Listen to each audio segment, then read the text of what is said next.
June 15, 2021, Berlin, Germany. When my father put on my dead mother's clothes and walked through the streets as if he were her, I knew our family was destroyed forever. For 12 years, the al-Rashid family lived a lie. Layla, mother of 3, had returned to Syria, according to WhatsApp messages. But in January 2025, her son Khalil discovered the truth. His mother had been buried in a German forest since 2021, and his own father was the killer. To understand how Layla al-Rashid ended up dead in a German forest, we need to go back to the beginning, back to a Syria that had not yet known war, but already knew very well how to control women. 1985, Aleppo, Syria. Layla was born into a traditional family where girls learned early that questioning was dangerous. At 19, her parents arranged her marriage to Samir al-Rashid, a man 10 years older, who saw wives as property. Since childhood, Layla had been molded to be invisible. At school, she sat in the back of the class and never raised her hand. At home, she served the men first and ate afterward. At 15, she stopped studying because a woman doesn't need a diploma, she needs a husband. The wedding to Samir took place in 2004. She wore a white dress she never chose, smiled for photos she didn't want to take. On their honeymoon, he made the rules clear. You belong to me now. Your family, your dreams, your former life, all of that is over. There is only what I allow. The first beating came 3 weeks after the wedding. Layla had greeted a neighbor on the street. Samir dragged her by the hair and shouted, "Whore, do you want to dishonor my name?" She cried, apologized, promised never to speak to strangers again. It was 2004. The war had not yet reached Aleppo, but Layla's prison had already begun. For 7 years, she lived like a shadow. She had no friends, never went out alone, had no money of her own. When she first became pregnant in 2005, she thought a child would bring joy. Samir said, "If it's a girl, you'll learn to raise her right. If it's a boy, he will be my heir." Yasmin was born in 2006, a girl. For Samir, a disappointment. For Layla, a reason to resist. 2011 changed everything. The Syrian civil war exploded, and Aleppo became a battlefield. Daily bombings, food shortages, constant fear. But for Layla, the war brought something unexpected, a chance to escape. Not from domestic violence, that would continue, but from Syria, from the control of the extended family, from the traditions that suffocated her. Samir decided, "We're going to Germany. There we'll be refugees, we'll have housing, government money, and you'll still be my obedient wife, just in German." Layla packed in silence. She didn't know she was trading one prison for another. She didn't know Germany, the land of freedom, would become the stage of her final destruction. The Syrian civil war changed everything for the al-Rashid family. In 2012, with Aleppo being bombed daily, Samir decided it was time to flee, not from the domestic violence he had been practicing for years, but from the missiles that threatened his life. "We're going to Germany," he announced one morning. "There we'll have a house, German government money, and you'll keep being my obedient wife." For Layla, pregnant with their second child, the move seemed like an opportunity. Maybe in a free country, she could also be free. The journey was brutal. They crossed Turkey in overcrowded trucks, boarded an inflatable boat to Greece, walked through Macedonia and Serbia. Layla carried 6-year-old Yasmin while 7 months pregnant.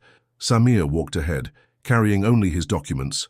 They arrived in Berlin in the winter of 2012, straight to a refugee camp in Brandenburg, freezing tents, filthy bathrooms, endless food lines. But Layla was hopeful. She saw German women driving cars, working, speaking loudly, laughing. Maybe it's different here, she thought. Khalil was born in the refugee camp in January 2013, a boy. Samir finally smiled. "My German heir," he said proudly. For Layla, it was her most vulnerable moment. She had just given birth, was far from any support network, and Samir took advantage to tighten his control even more. When they finally got an apartment in Neukölln, a neighborhood of Arab immigrants in Berlin, Samir made the new rules clear. "This may be Germany, but you're still my property. You're not going to learn German, you're not going to work, you're not going to talk to German neighbors. We are Syrians and we will remain Syrians." The apartment became a new prison. Samir locked the door from the outside when he left, hid Layla's documents, controlled every cent of the German government aid. She only went out accompanied, always wearing hijab, always silent. The German neighbors thought it was culture, it was prison. In 2017, Noor, the third child, was born. 3 small children, no German learned, no friends made, No knowledge of her rights in the country that had taken her in. Layla was more isolated in free Germany than she had ever been in war-torn Syria. To the German neighbors, the al-Rashids were a reserved Syrian family. Samia worked in a mechanic shop. Layla cared for the 3 children, a normal refugee family adapting to a new life. What they didn't see was what happened behind the door of apartment 3B. Samia had created a perfect system of control. Layla had no house keys, didn't know the full address where she lived, didn't know the German public transportation system. He controlled her phone, checked every message, every call. The only people she could speak to were other Syrian women from the mosque, always under supervision. "You don't need German," Samir would say. "I'll translate everything you need to know." When letters from the government arrived, invitations for integration courses, programs to support immigrant women, he hid them or threw them away. Layla lived in Germany, but didn't know Germany offered help. Physical violence was constant, but calculated. Samia never hid her face, always her body where clothes covered it. On her arms, back, chest, Layla wore long sleeves even in summer. When the children asked about the bruises, she made up stories about falling. The control extended to the children. Yasmin, already 11, started asking questions. "Why does my German friend's mom drive and you don't? Why does she work and you stay at home?" Samir overheard the conversation and exploded. "Your daughter is being contaminated by German ideas. You're not raising her right." That night, he beat Layla harder than ever. "If my children turn German because of you, I'll kill you," he shouted. Yasmin heard everything from her room. It was the first time one of the children witnessed the violence directly. Layla began having panic attacks. She sweated cold, trembled, felt like she was dying. Samir took her to a German doctor but stayed in the room during the entire appointment, translating the questions and answers. The doctor prescribed antidepressants. Samir controlled even the medication. In 2018, something changed. Yasmin, now 12, came home from school talking about civics lessons. "Mom, the teacher said that in Germany, a woman can get divorced if her husband hits her. Is that true?" Layla felt something awaken inside her. For the first time in 14 years of marriage, she discovered she had rights. That night, when Samir was asleep, she did something forbidden. She turned on his computer and searched in Arabic for women's rights in Germany. What she found changed her life forever. That late-night search on Samir's computer was a shocking revelation for Layla. She discovered that in Germany there were Frauenhäuser, shelters for abused women, that she could file for divorce, that domestic violence was a crime, that her children had the right to study without gender restrictions. For weeks, every time Samir left for work, she researched more. She found Arabic websites explaining the rights of immigrant women. She learned that she could take free German classes, work, have her own bank account. Everything Samir said was impossible for a Syrian woman was a lie. The decisive moment came in March 2018. Samir had beaten Yasmin because she questioned why she couldn't join a school trip with both boys and girls. The 12-year-old girl was left with a bruised face. Layla saw her daughter suffering the same violence she had endured for years and made the bravest decision of her life. The next morning, while Samir was at work, Layla put Yasmin, Khalil and Noor in the stroller and walked to the nearest police station. Her hands shook as she entered. She didn't speak German, but she showed the bruises on her arm and pointed to Yasmin's face. The German policewoman called an Arabic interpreter. For the first time in 14 years of marriage, Layla told her story to someone who could help. She cried so much, she almost fainted. The interpreter explained that she could file a complaint, get a restraining order, be protected by the German state. Within 2 hours, Layla had a Gewaltschutzverordnung, a German protection order. Samia was forbidden from approaching her or the children. She received the address of a Frauenhaus and an emergency phone number. For the first time in years, she slept without fear. But freedom lasted only a week. Samir found out where the Frauenhaus was through contacts in the Syrian community. He showed up at the door shouting, "You are dishonoring our family. The Germans will take our children. Go back home and forget this madness." Layla was confused. Some Syrian women from the mosque also pressured her. "A good wife doesn't leave her husband. You're bringing shame to all of us Syrians here in Germany." The weight of culture, tradition, and social pressure almost made her give up. But Yasmin held her hand and whispered, "Mom, here in Germany we can be free. The teacher said so." At that moment, Layla realized she wasn't just fighting for herself, but for her daughter's future, so they would never live what she had lived. After returning home due to community pressure, Samir's violence tripled. "You humiliated me," he shouted while beating her. "Everyone knows my wife is disobedient." The final threat came when he decided to send Yasmin to Syria. "I'll marry your daughter off at 14 to my cousin in Damascus. That way she'll learn how to be a real woman." Layla knew he was serious. For 3 months, she planned in secret, memorized emergency numbers, hid documents, saved money, cent by cent, taught her children basic German words, Hilfe, help, Polizei, police. In October 2019, she executed the plan, picked up the kids from school early, made up a medical emergency, and went straight to the central station. "Ich brauche Hilfe," she said, trembling on the Frauenhaus phone line. The new shelter was in another district, a small room, single beds, but for the first time in years, Layla could lock the door from the inside. She cried with relief when she heard the click of the lock. In the first weeks, she lived in panic. Every noise made her think Samir had found her.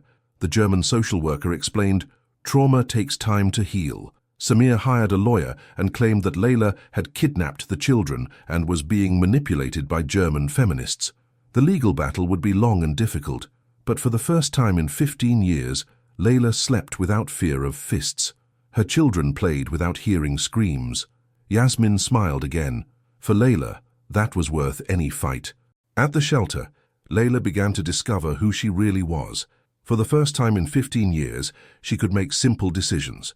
What clothes to wear, what food to eat, when to sleep. Small freedoms that felt revolutionary to her. The social worker enrolled Layla in a German language course for immigrants.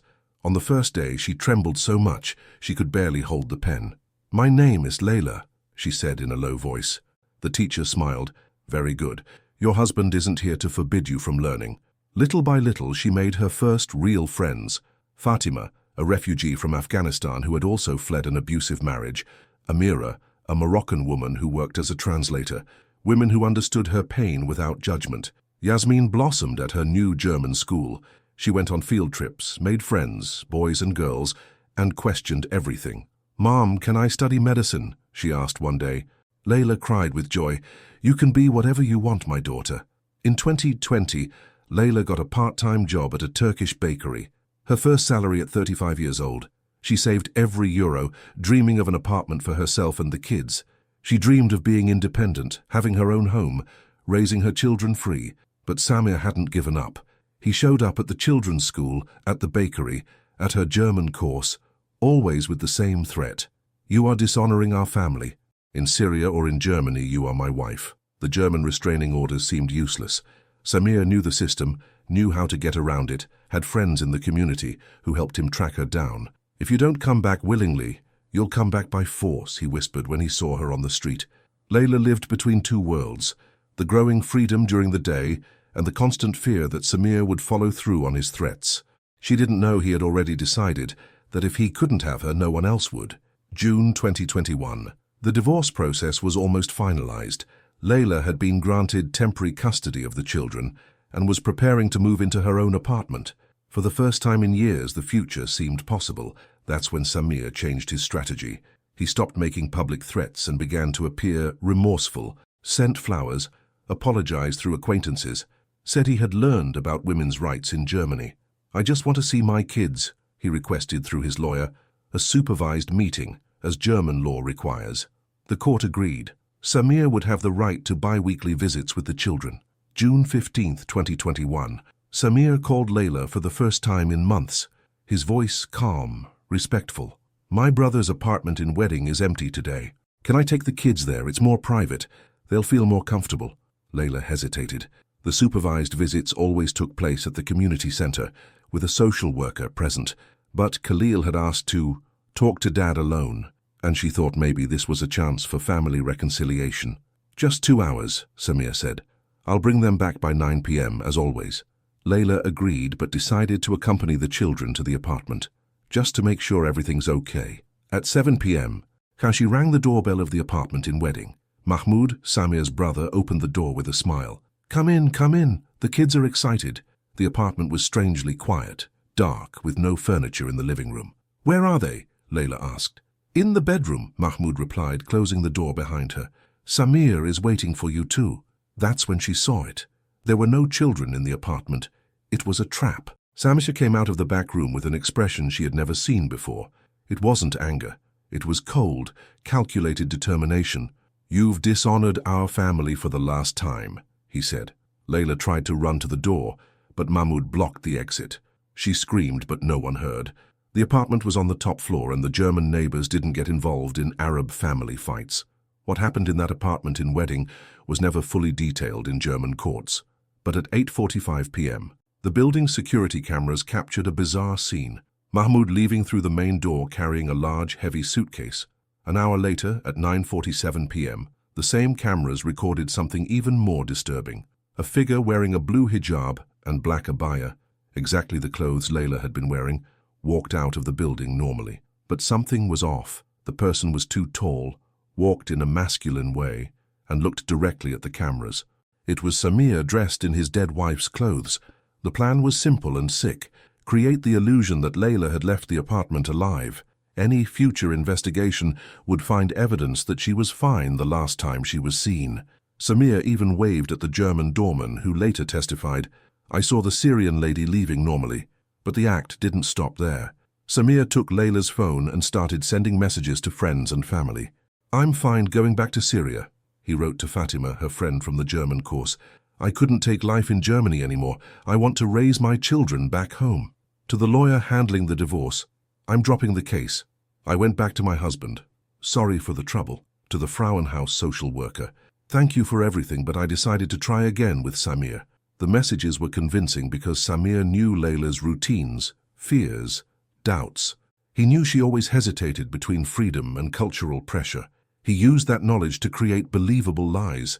For 3 weeks, he kept the charade, posted old photos of Layla on social media with captions about a new life in Syria, replied to German friends saying she was happy and at peace. He even sent WhatsApp voice messages imitating her voice.